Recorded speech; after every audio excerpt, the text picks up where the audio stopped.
नमस्कार दोस्तों, मैं महावीर भारती एक बार फिर आप सबका Mahavir Bharati sir YouTube channel पर हार्दिक स्वागत करता हूं। दोस्तों, आज हम बात करने वाले हैं राजस्थान कल्चर की। राजस्थान कल्चर में यानी राजस्थान की कला व संस्कृति, राजस्थान की कला व संस्कृति में आज हम पढ़ेंगे लोक देवियाँ, और लोक देवियों में चर्चा जो करने वाले वह है करणी माता की।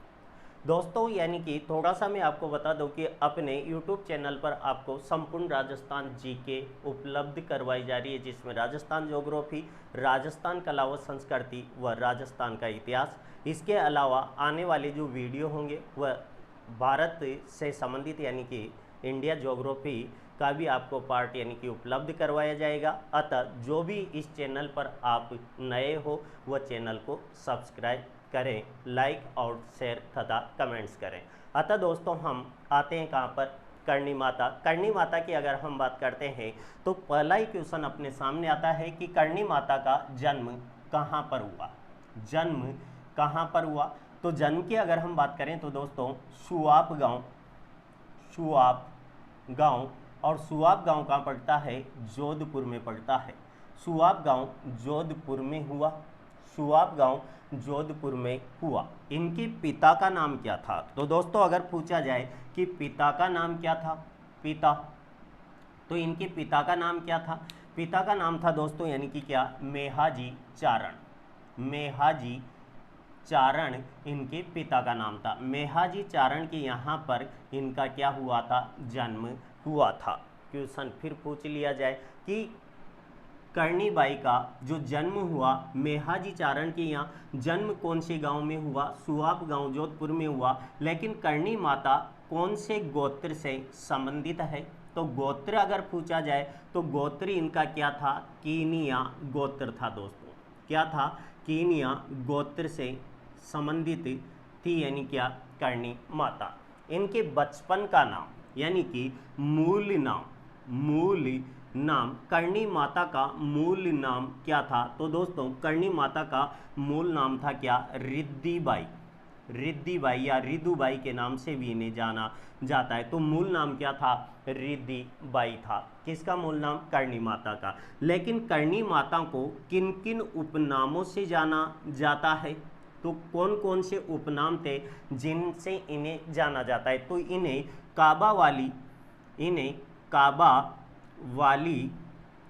वाली कर्नला भी कहा जाता है। क्या कहा जाता है दोस्तों?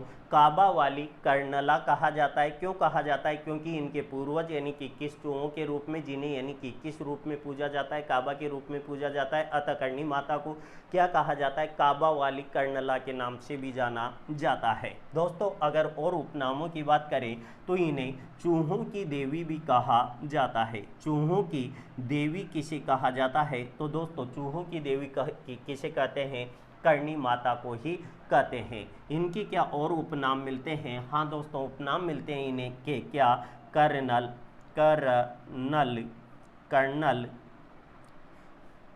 कर्नल कीनियानी भी यानी किसे कहा जाता है? कर्नल कीनियानी भी किसे कहा जाता है? तो दोस्तों करणी माता को ही कर्नल कीनियानी कहा जाता है। क्यों कहा जाता है? क्योंकि इनका जन्म कीनिया गोत्र में होने के कारण इन्हें क्या बोलते हैं? कर्नल कीनियानी भी इन्हें कहा जाता है। दोस्तों अगर क्वेश्चन हमसे ये पूछा जाए कि करणी माता किसकी अवतार मानी जाती है? अवतार तो किसकी अवतार मानी जाती है करणी माता? आवड़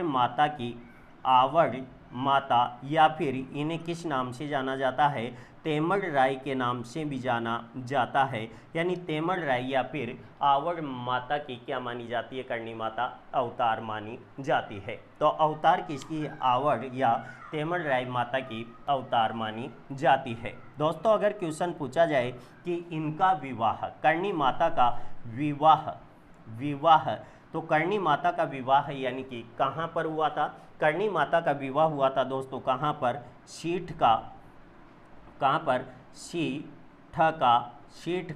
गांव था एक, सीठ का गांव। और सीठ का गांव कहाँ पड़ता है? बीकानेर में पड़ता है। सीठ का गांव बीकानेर में सीट का गांव बीकानेर में। करणी माता का विवाह कहाँ पर हुआ? तो सीट का गांव बीकानेर में हुआ, जबकि जन्म कहाँ हुआ था? सुआप गांव जोधपुर में हुआ था। सीट का गांव बीकानेर में किससे हुआ होता है? तो इनका विवाह किससे होता है?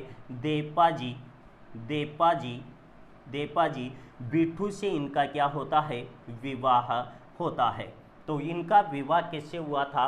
विवाह हुआ था सीट का गांव बीकानेर के देपाजी बिट्ठू से इनका क्या हुआ था? यानी विवाह हुआ था। इसी कारण से इनके वंशज, करणी माता के वंशज किस नाम से जाने जाते हैं? देपावत के नाम से जाने जाते हैं। करणी माता के वंशज क्या कहलाते हैं दोस्तों? देपावत कहलाते हैं। तो एक बार हम वापस चर्चा करते हैं इनकी जन्म। करणी माता का जन्म कहाँ हुआ था? सुआप गांव जोधपुर में हुआ था। करणी माता का जन्म सुआप गांव जोधपुर में हुआ था। पिता कौन थे? मेहाजी चारण थे। किस गोत्र में हुआ था? तो कीनियाई गोत्र में हुआ था। मूल नाम क्या था इनका? तो मूल नाम था रिद्धि बाई। दोस्तों उपनाम की अगर हम बात करें तो काबा वाली, कर्नला इन्हें कहा जाता है, चूहों की देवी इन्हें कहा जाता है, जबकि कर्नल कीनियानी भी के नाम से भी करणी माता को जाना जाता है। इन करणी माता को किसका अवतार माना जाता है? तो आवड़ या तेमल राय माता का इन्हें क्या माना जाता है? अवतार माना जाता है। इनका विवाह कहाँ हुआ था? तो सीट का गांव बीकानेर में देपाजी बिट्ठू से इनका विवाह हुआ था। इस कारण से करणी माता के वंशज क्या कहलाते हैं? तो देपावत के नाम से जाने जाते हैं। तो दोस्तों किस नाम से जाने जाते हैं? देपावत के नाम से जाने जाते हैं। आगे बात करते हैं करणी माता का मंदिर कहाँ बना हुआ था? तो दोस्तों यानी कि चलो यहीं पर हम चर्चा कर लें। करणी माता का मंदिर, तो दोस्तों यानी करणी माता का मंदिर कहाँ बना हुआ है? करणी माता का मंदिर बना हुआ है कहाँ पर? देशनोक बीकानेर में। करणी माता का मंदिर देशनोक बीकानेर में है। देशनोक और देशनोक पड़ता है कहाँ पर? बीकानेर में। देशनोक बीकानेर में क्या बना हुआ है? करणी माता का मंदिर बना हुआ है। यह मंदिर किस नाम से जाना जाता है? तो दोस्तों यानी कि करणी माता के मंदिर को क्या कहा जाता है? करणी माता के मंदिर को मठ कहा जाता है। क्या कहते हैं? करणी माता के मंदिर को क्या कहा जाता है? मठ कहा जाता है। दोस्तों यहाँ पर जो मंदिर बना हुआ है, इस मंदिर के चारों तरफ क्या बना हुआ है? एक परकोटा बना हुआ है, और इस परकोटे पर यहाँ पर क्या लगा हुआ है? चांदी के किवाड़ लगे हुए हैं। तो इनका निर्माण यानी कि इस परकोटे का निर्माण किसके द्वारा करवाया गया था? तो परकोटा किसने बनवाया था? इस पर चांदी के किवाड़ किसने लगवाए थे? तो यह किसके द्वारा? महाराजा गंगा सिंह के द्वारा। किसके द्वारा? महाराजा गंगा सिंह के द्वारा इस परकोटे का निर्माण करवाया गया तथा यहाँ पर क्या लगाया गया था? यानी चांदी के किवाड़ भी लगाए गए थे। चलो आगे बात करते हैं। तो दोस्तों करणी माता की हम थोड़ी सी कहानी के रूप में चर्चा करें तो करणी माता का जन्म कहाँ होता है? सुआप गांव जोधपुर के अंदर होता है। किनके यहाँ पर हुआ? तो मेहाजी चारण के यहाँ पर हुआ। अब होता क्या है, यहाँ पर जब इनका जन्म होता है तो जन्म होने के बाद में जैसे इनकी बुआ इस करणी माता की क्या करती है, यानी कि छूती है, हाथ लगाती है, तो उनका हाथ पहले क्या था, ये उंगलियां आपस में जुड़ी हुई थी, तो जैसे ही उनके हाथ लगाते हैं, हाथ लगाते ही वह उंगलियां छूट जाती है और हाथ क्या हो जाता है, सही हो जाता है। इस कारण से इन्हें क्या बोला जाने लगा, मतलब कारज या कार्य करने के कारण से इनका नाम क्या रख दिया गया, यानी कि क्या बोला जाने लगा, करणी के नाम से जाना जाने लगा। कार्य करने के कारण से या कुछ मतलब काम करने के कारण इन्हें क्या कहा जाने लगा, करणी कहा जाने लगा। अतः किस नाम से प्रसिद्ध हो जाती है, करणी माता के नाम से प्रसिद्धि हो जाती है। उसके बाद में इनका क्या हो जाता है, विवाह हो जाता है। विवाह कहाँ पर होता है, सीट का गांव बीकानेर के अंदर इनका विवाह हो जाता है। सीट का गांव बीकानेर में देपाजी बिट्ठू से इनका विवाह होता है।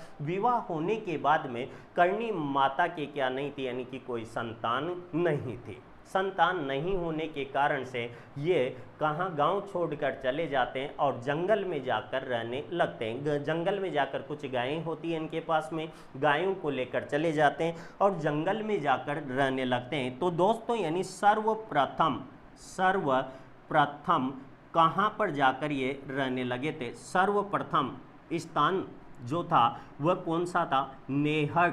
नेहड़, नेहड़ नामक स्थान जो कहाँ पर पड़ता है दोस्तों? देशनोक के पास में एक स्थान है नेहड़।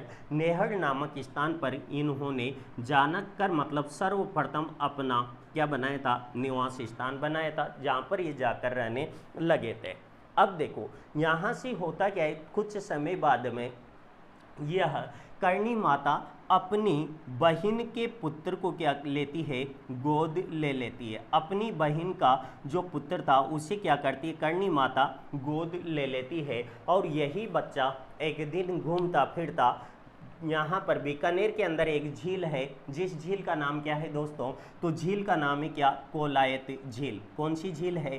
कोलायत झील। यहाँ पर ये बच्चा नहाने के लिए या किसी कार्य से यहाँ चला जाता है और बच्चा यानी कि किस में? झील में डूब जाता है। और झील में डूबने से इस बच्चे की क्या हो जाती है? मृत्यु हो जाती है। कहा जाता है जनश्रुतियों के आधार पर करणी माता के बारे में कि जैसे ही करणी माता को पता चलता है, करणी माता यानी कि दुखी हो जाती है और कहाँ जाती है? यमराज के पास जाती है। यमराज से जाकर कहती है कि आप मेरे बच्चे को वापस जिंदा करो, लेकिन यमराज यह कहकर मना कर देता है कि ये मेरे विधि विधान के खिलाफ है। जो यहाँ पर वापस आ जाता है वो वापस यानी कि नहीं जाता, अतः हम इस बच्चे को वापस जिंदा नहीं कर सकते। अतः करणी माता वहाँ से क्रोधित होकर वापस आ जाती है और अपनी तंत्र विद्या से इस बच्चे को क्या कर देती है? जीवित कर देती है। जीवित करने के बाद में यमराज यहाँ आता है और यमराज आकर इससे कहता है करणी माता से कि आपने ये अच्छा नहीं किया, आज के बाद में आपके जिन पूर्वजों की मृत्यु होगी उन्हें मैं वापस किसी को भी लेने नहीं आऊँगा। तो करणी माता कहती है कि ठीक है, आप यहाँ पर मत आना, ये मेरे जितने भी पूर्वजों की मृत्यु होगी वह सब मेरे पास में यानी कि चूहे बनकर यहीं पर रहेंगे। अतः उन्हीं चूहों को क्या कहा जाता है दोस्तों? काबा कहा जाता है। तो ध्यान रखना, यानी कि चूहों को क्या कहा जाता है? चूहों को काबा कहा जाता है। चूहों को क्या कहा जाता है? काबा कहा जाता है। इसी कारण से इन्हें क्या कहा जाता है? काबा वाली कर्नला के नाम से जाना जाता है। तो दोस्तों चूहों को क्या कहा गया? काबा कहा गया। अब कई बहुत सारे ये बताते हैं कि सफ़ेद चूहों को कहा जाता है। अरे यानी कि चूहों को ही क्या कहा जाता है? काबा कहा जाता है। अब एग्जाम में आपको जिस प्रकार से भी ऑप्शन मिल जाए बस उसी प्रकार से हमें आंसर लगा देना है। सफ़ेद चूहे पूछे तो उनको भी काबा, चूहे पूछे तब भी यानी कि क्या बोलेंगे? काबा बोलेंगे। यानी कि चूहों को क्या कहा जाता है? काबा कहा जाता है। बस इतना है कि सफ़ेद चूहे कि अगर हम बात करें तो कहा जाता है कि सफ़ेद चूहे देखना क्या होता है? शुभ माना जाता है। कहते हैं कि करणी माता स्वयं यानी कि जिसे भी सफ़ेद चूहा दिखाई दिया उसे यानी कि दर्शन देने के लिए आई है। तो ऐसा यानी कि यहाँ पर माना जाता है। तो दोस्तों यानी कि चूहों को क्या कहा गया? काबा कहा गया। आगे अगर हम बात करें तो यहाँ पर करणी माता के द्वारा क्या कार्य किए गए दोस्तों? मैं इसे मिटा दूँ, थोड़ा आगे बढ़ते हैं। करणी माता के द्वारा अब हम कार्य की चर्चा करते हैं। तो करणी माता के द्वारा देखो यानी कि यहाँ पर अगर हम बात करें तो एक रियासत हुआ करती थी और उस रियासत को यानी कि क्या बोलते थे? मारवाड़ रियासत के नाम से जाना जाता है।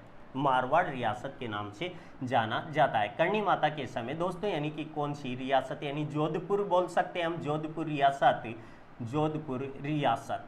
जोधपुर रियासत की अगर हम बात करें तो यहाँ पर एक शासक हुआ करते थे जिनका नाम क्या था? राव चूड़ा था दोस्तों। थोड़ा सा इसे समझना, फिर आगे हम चर्चा करते हैं जनश्रुतियाँ क्या कहती है उनके आधार पर। राव चूड़ा यानी जोधपुर के क्या थे? शासक हुआ करते थे। चूड़ा अपनी पत्नी किशोरी देवी के प्रभाव में आकर अपने छोटे पुत्र यानी किसे? कान्हा को क्या बना देती है? उत्तराधिकारी घोषित कर देती है। लेकिन बड़ा पुत्र कौन था? जिसका नाम था रणमल। अतः